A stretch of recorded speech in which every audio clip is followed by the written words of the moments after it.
بچہ پیدا ہوتا ہے بچی کے یہاں نہ ڈیلیوری ماں باپ کروائیں گے. کیوں ماں باپ کروائیں گے بیٹی کے؟ آپ کیوں نہیں کروائیں گے بیٹی کی ڈیلیوری؟ اب آپ کی بہو ہے، وہ آپ کی بیوی ہے، ایکسپینسز آپ نے بیئر کرنے ہیں.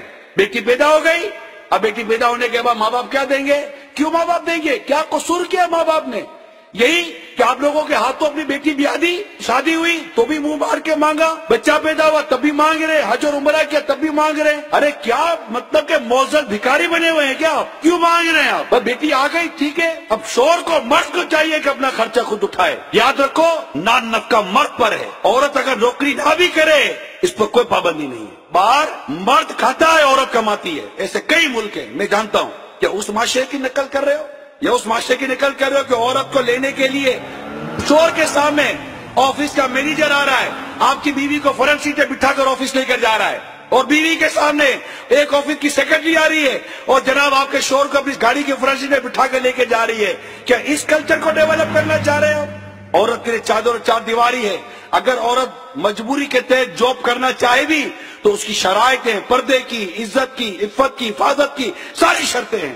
ان سب کو عملی جامہ پہنائیں گے، یہ راستے گناہوں کے بند ہو جائیں گے.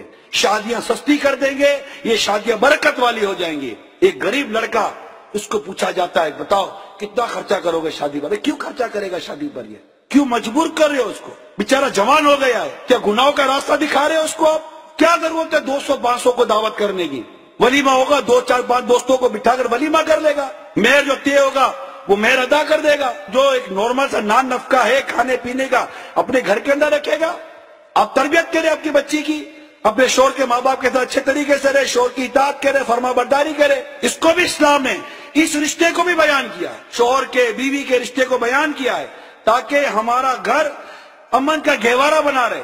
اور عورت کے لیے فرمایا جس عورت کا اس حال میں انتقال ہوا کہ اس کا شوہر اس سے راضی تھا تو وہ جنت میں داخل ہوگی. یہ اسلام بتا رہا ہے، ہمارا دین بتا رہا ہے.